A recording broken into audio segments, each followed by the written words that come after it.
Halo, selamat datang. Perkenalkan, nama aku Mike.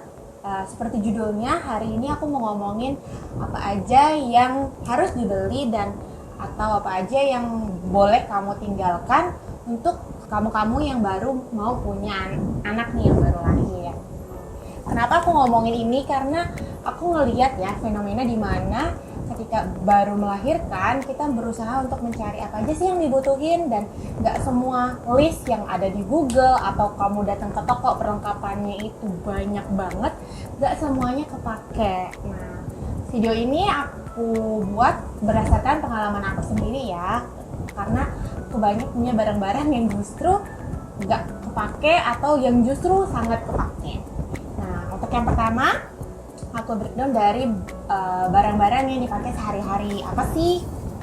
Biasanya sih umumnya pasti baju. Nah, baju apa sih yang harus dibeli?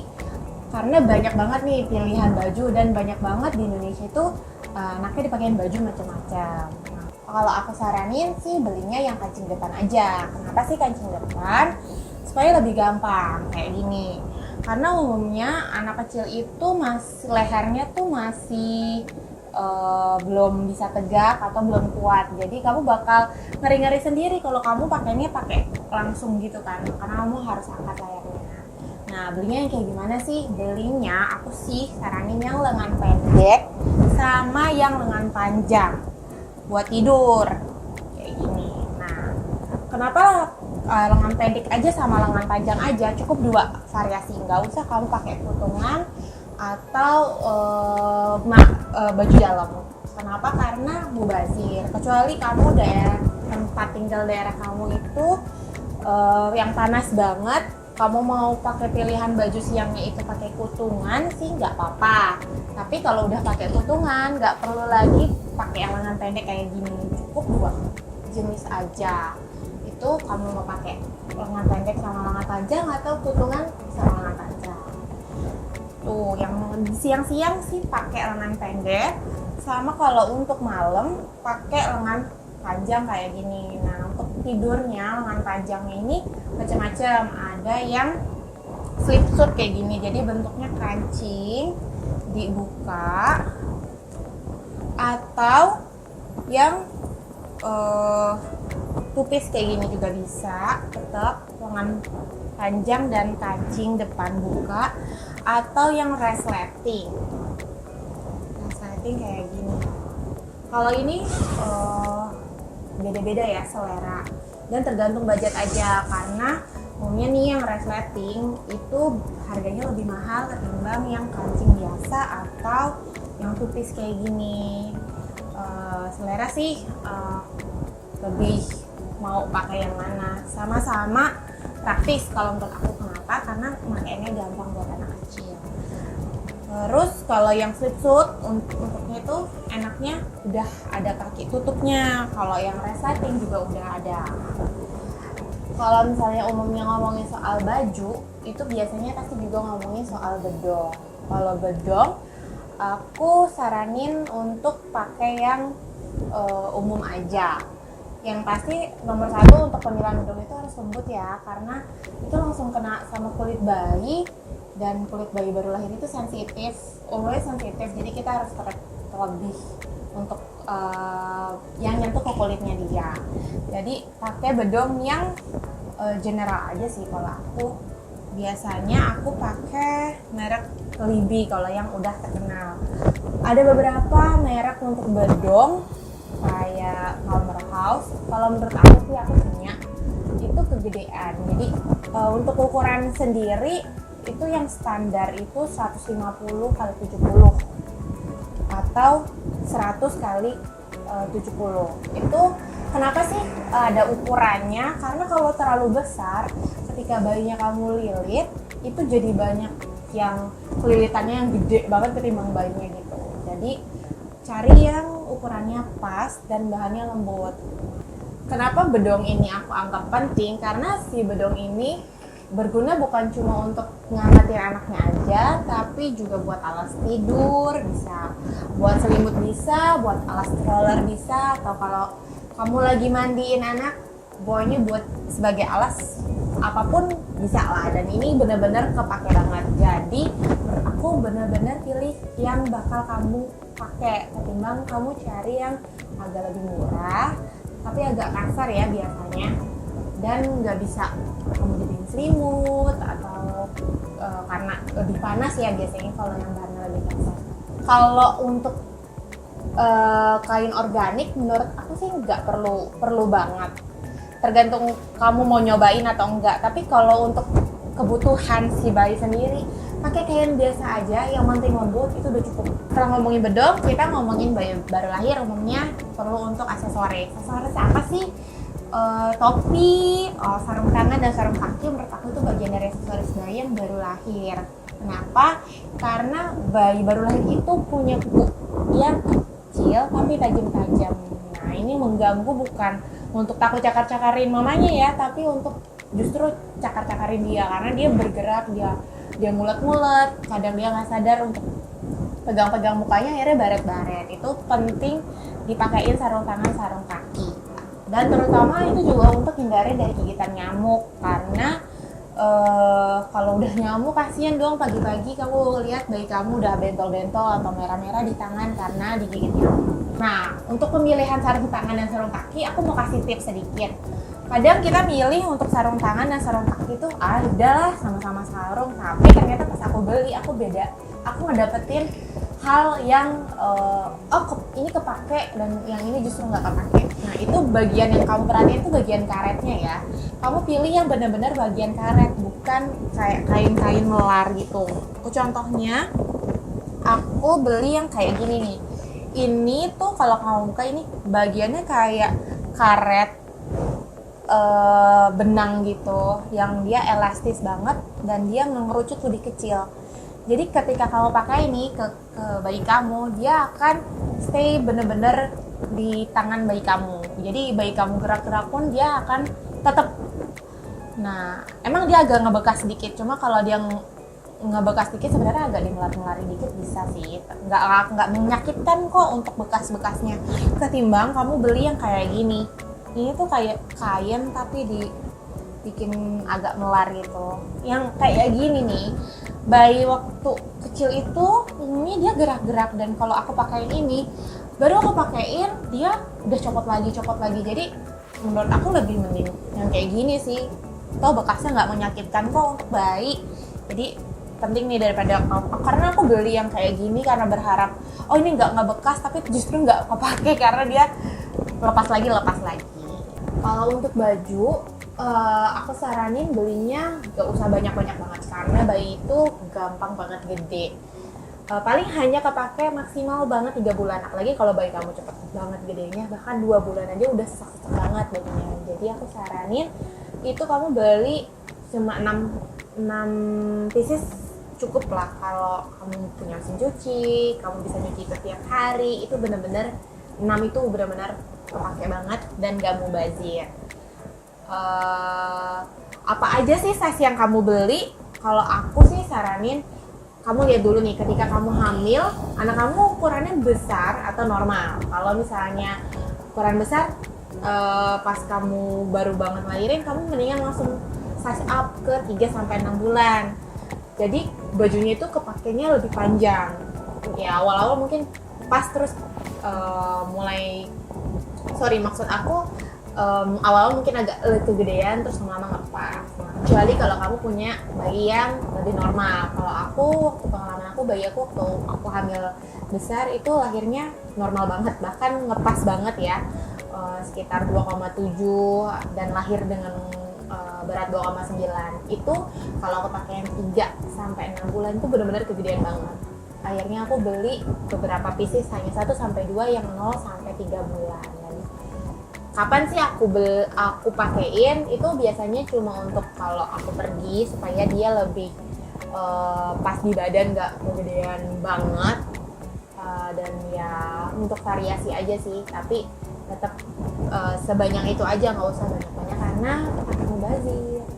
Jadi untuk secara general untuk pakaian sendiri yang kamu beli, yang kamu buy itu baju yang baju yang kancing depan, terus lengan pendek atau lengan panjang aja, cukup 2 variasi.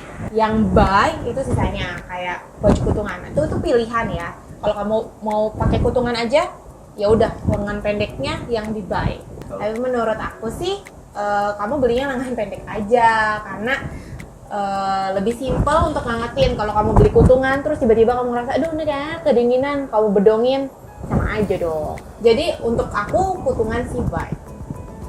Setelah perbajuan otomatis biasanya apa sih yang kita butuhin ketika anak kita lagi tidur, karena newborn itu sering banget tidur, bahkan sepanjang hari dia tidur, dia bangun untuk nyusuin aja. Nah kalau untuk alat tidur, sekali lagi tadi aku tanganin, kalau misalnya kamu emang tim hemat banget untuk alas tidur nih, yang pertama aku ngomongin alas tidur, itu kamu bisa pakai kain bedong. Itu kenapa? Pilih kain bedong yang lembut banget supaya dia nyaman. Atau kalau aku sih, aku pakai alas tidur yang sebenarnya ini kayak selimut tebel gitu. Ini kepake banget sih menurut aku, karena bahkan sampai anak aku sekarang udah mau 2 tahun pun aku masih pakai alas tidur. Kenapa sih alas tidur tuh jadi penting? Kalau buat aku alas tidur itu buat nandain anak kamu bergerak sejauh apa, dia bergerak sampai keluar dari titik yang kamu tentuin atau enggak. Itu yang pertama. Yang kedua, aku mau bedain alas tidur bayi dengan alas tidur yang mama papanya pakai kalau kamu satu tempat tidur sama anak kamu ya.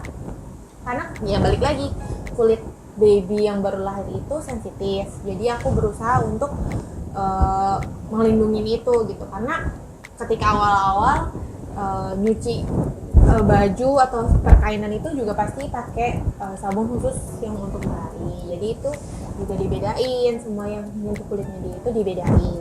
Itu untuk alas tidur kamu bisa pakai kayak gini. Dan kamu nggak perlu pakai kalau kamu tidur barengan sama anak kamu nggak perlu pakai box bayi gitu yang bentuknya kayak bantal. Nanti aku kasih gambarnya yang kayak gini, karena kalau yang kayak gitu itu cuma kepake ketika siang hari pertama, karena ke malam hari kebanyakan anak tuh nempel terus ya, nyusuin terus. Yang kedua itu bentuknya kecil dan itu hanya kepake mungkin 2 bulan aja, karena 3 bulan tuh udah anak kamu udah gerak-gerak dan justru itu membatasi gerak-gerak anak kamu. Stimulasi anak kamu itu nyaman itu dengan dia bergerak. Jadi menurut aku biarkan dia alami bergerak-gerak aja, yang penting aman, bukan justru membatasi. Itu yang by dari alas tidur. Selanjutnya selimut. Namanya anak baru lahir, ketika malam selimut itu bukan cuma buat udara, tapi lagi-lagi aku sih buat berenang. Nah selimut itu kamu bisa pakai selimut apa aja sih, yang penting khusus bayi. Boleh yang bentuknya kayak bulu-bulu halus kayak gini, atau yang kayak gini, yang bolak-balik motif. Yang penting sih ukurannya pas untuk bayi, jangan digabungin sama selimut mama papahnya, karena selimut mama papahnya suka tarik-tarikan, jadi yang ada anak kamu gak keselimutan gitu. Itu selimut. Dan yang terakhir itu bantal. Ada yang bilang bayi itu biarkan natural, jadi kalau kamu emang mau nggak pakai bantal, tapi umumnya pakai kain yang dilipat-lipat, biasanya sih pakai bedong dilipat-lipat gitu jadi bantal, supaya kepala anak kamu itu lebih tinggi ketimbang perutnya. Itu berguna untuk ketika dia nyusuin, karena katupnya itu belum sempurna. Umumnya kalau yang tidurnya sejajar dia suka gumoh. Nah alasannya supaya nggak gumoh kayak gimana sih, yaitu pakai sedikit kepalanya dinaikin dengan selimut. Atau kalau kamu mau pakai bantal, pakai pilihannya tuh macam-macam ya. Sekarang bisa pakai bantal yang biasa yang kayak gini, atau pakai bantal khusus yang kayak gini. Itu tergantung budget kamu sih, tapi fungsinya sih sebenarnya sama aja. Apakah bantal peyang itu benar-benar berfungsi atau enggak? Kalau menurut aku yang menjadikan anak peyang atau nggak peyang bukan cuma posisi tidur, tapi cara ibunya menyusui. Karena terus terang anak aku itu udah pakai bantal peyang pun tetap peyang. Kenapa? Karena menyusuinya dia nggak seimbang, nggak kanan bolak-balik kiri, nggak kanan bolak-balik kiri gitu. Dia hanya sering di satu sisi. Jadi ya kamu boleh banget beli bantal peyang untuk jaga-jaga anak kamu ketika dia tidur, dia nggak satu sisi melulu. Tapi memang umumnya sih anak kecil itu untuk tidur dia dari satu sisi lebih miring ya, karena kalau bantal peyang kan dia harus kelontang gitu. Dan yang terakhir yang mau aku bahas dari bayinya juga itu perlengkapan mandi. Apa aja sih yang pertama kali terlintas di ketika perlengkapan mandi? Kalau aku sih mulainya dari handuk, karena mandi harus dihandukin dulu. Nah, kalau dari saran aku, handuk tuh macam-macam. Bahkan ada yang handuk Jepang gitu, itu sih yang biasa-biasa aja, yang penting. Kalau aku sih modelnya dan ukurannya, jangan ukurannya kekecilan atau ya kegedean, karena namanya anak bayi pakai handuk yang gede banget juga susah sendiri nanti. Nah, apa yang harus dibeli kalau menurut aku sih handuk yang ada kupluknya gini. Kenapa sih? Karena ini kepake lama. Bahkan sampai anak kamu umur mungkin 2 tahun pun masih kepake. Mandiin pasti pakai waslap dong. Ya apalagi baru lahir, kamu pasti nyabunin pakai waslap kayak gini. Ini sih cukup beli mungkin sekitar 3 pasang aja sih cukup sih. Karena sekali mandi kamu nggak mungkin pakai lagi. Untuk peralatan mandinya aku beli untuk awal banget, aku beli yang sabun kayak 2-in-1, langsung aja yang untuk dari kepala sampai badannya, nggak perlu dipisahin. Karena umumnya anak yang baru lahir itu rambutnya masih sedikit botak atau justru dibotakin, jadi nggak perlu pakai shampoo. Yang lebih hemat pakai yang 2-in-1. Terus apa aja sih? Sabun yang 2-in-1, minyak telon atau krim telon, terus baby cream untuk menjaga kelembapannya, karena anak baru lahir itu kulitnya itu kayak ngelotek gitu. Baby cream atau baby oil tujuannya. Ini mereknya apa aja ya kamu beli, itu suka-suka kamu dan selera kamu. Yang penting dicatat aja baby cream or baby oil. Untuk jaga-jaga kamu harus punya reskrim, karena kita nggak tahu ya baby kita itu kulitnya sensitif atau enggak, dan kita nggak mungkin baru beli ketika kita tahu anak kita sensitif banget atau nggak sensitif banget. Jadi kamu perlu reskrim ketika dia ruam-ruam popok atau bagaimana. Terus untuk jaga juga aku sih selalu sedia kayak balsem or minyak putus-putus, balsem dari Transformin ini ketika anak kita kayak perlu hangat ekstra. Pengalaman aku, anak aku itu ketika malam dan kita pakai AC, suhu yang dingin sedikit aja dia nafasnya tuh grok-grok gitu. Sekali lagi untuk merek kamu bisa pakai apa aja, dan ini sama sekali nggak disponsorin, aku cuma nunjukin apa yang aku pakai dan aku punya. Terus perlu nggak sih anak kecil pakai kolon? Perlu nggak perlu ya. Kalau aku sih punya, dari awal aku punya, tapi nggak langsung aku pakein karena aku masih suka wangi-wangi yang cukup telon aja, jadi masih wangi-wangi bayi gitu. Kecuali anak kamu udah banyak gerak, udah mulai 3 bulan ke atas, udah banyak gerak, udah banyak keringat, pakai kolon boleh. Atau hanya untuk dipakai kalau kamu keluar rumah, misalnya mau ke dokter atau mau jalan sore, mau lebih wangi, ini hanya pilihan dan selera aja. Terus punya tisu basah untuk ganti popoknya, karena kalau anak kecil pupnya belum banyak-banyak banget, jadi kalau aku sih pakai tisu basah ya. Terus sisir, karena anak kecil itu rambutnya masih halus-halus, aku pakai sisir yang kayak gini untuk masih awal bayi banget ketika anaknya rambutnya belum panjang. Tapi biasanya dia dijual itu satu set sama kayak gini sisir. Terus kamu juga harus punya potong kuku kayak gini nih, potong kuku itu karena anak kecil tetap harus dipotong terus ya kukunya, walaupun dia baru panjang sedikit itu udah tajam. Untuk dari peralatan mandi yang untuk jaga-jaga, ini di luar peralatan mandi sih sebenarnya, tapi kamu harus punya itu apa? Itu termometer. Karena kita nggak tahu suhu anak kita itu harusnya dijaga sampai apakah dia kedinginan atau dia mulai demam. Jangan sekali-sekali ngukur suhu badan anak kamu itu pakai tangan meter ya, karena itu nggak akurat. Jadi kamu harus punya termometer, dan jaga-jaga kamu juga harus punya kayak alat sedot ingus gitu supaya kalau misalnya ada upil atau ada ingus yang ganggu di pernapasan kamu bisa atasin. Oh, satu lagi, ketika anak kecil itu, kenapa kita butuh ini? Karena anak kecil itu pasti sering vaksin dong, dan ketika vaksin tuh umumnya ada beberapa vaksin yang bikin dia demam. Nah, tahu demam atau enggaknya jangan pakai termometer, tapi pakai termometer ya. Oke, jadi itu aja. Sekali lagi, ini aku hanya sharing ya berdasarkan pengalaman aku yang baru punya baby, dan aku udah mengalami apa aja yang kepake dan yang nggak kepake. Untuk teman-teman yang punya pengalaman lain lagi atau aku yang kurang-kurang, boleh komen di bawah. Because we share, we care.